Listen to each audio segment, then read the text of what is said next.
नमस्कार मित्रांनो, तुम्हाला माहीत आहे का की माणसाचा सर्वात मोठा शत्रू कोणता किंवा माणसाचा सर्वात मोठा रोग कोणता? या प्रश्नांची उत्तरे शोधण्याआधी हा एक श्लोक ऐकूयात. नास्ति काम समो व्याधी, नास्ति मोह समो रिपुः, नास्ति कोप समो वहिर, नास्ति ज्ञानात परम सुखम.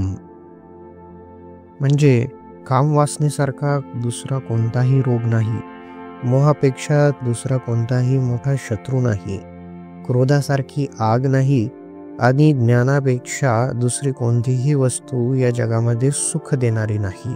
हा श्लोक आहे आचार्य चाणक्य यांच्या चाणक्यनीती पुस्तकातील. चाणक्यांविषयी वेगळी माहिती सांगायला नको, कारण की आपल्याकडील बहुतांश लोक त्यांना ओळखतात, परंतु त्यांची जी विचार आहे अर्थात त्यांची जी नीती आहे ही संस्कृत श्लोकांमध्ये उपलब्ध आहे. आपण ऐकलेला हा श्लोक देखील संस्कृत भाषेत उपलब्ध आहे. पुढे उल्लेख केलेल्या पुस्तकामध्ये आचार्य चाणक्य यांची नीती संस्कृत श्लोकासहित मराठी भाषांतरमध्ये उपलब्ध आहे. चाणक्यांचे विचार हे सार्वकालिक आहेत, अर्थात प्राचीन काळी जेवढा त्यांचा प्रभाव होता तसाच आताही या चाणक्यांच्या विचारांचा प्रभाव तितकाच पाहायला मिळतो. त्यांच्या ग्रंथातील पुढचा एक श्लोक पाहूयात.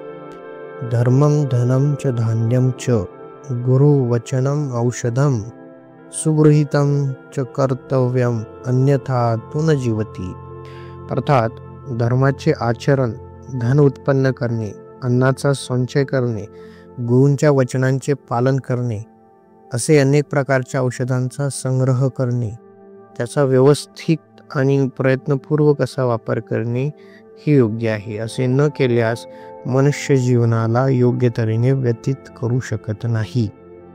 चाणक्यांनी चंद्रगुप्त राजाला जी नीती किंवा शिकवण दिली तीच ही चाणक्य नीती होय. याचा वापर करूनच चंद्रगुप्ताच्या साहाय्याने नंदवंशाचा समूळ नाश करण्यात चाणक्य यशस्वी ठरले. आजही या नीतीचा योग्य प्रकारे वापर करून आपण आपल्या आयुष्यातील संकटांना सामोरं जाऊन त्यावर नक्कीच विजय मिळवू शकतो. त्यामुळेच होतकरू आणि यशस्वी होऊ इच्छिणाऱ्या व्यक्तीने ही चाणक्य नीती आपल्याजवळ सदैव बाळगली पाहिजे, तिचा अभ्यास केला पाहिजे आणि योग्य वेळी तिचा वापर करून आपले इच्छित ध्येय हे साध्य केले पाहिजे.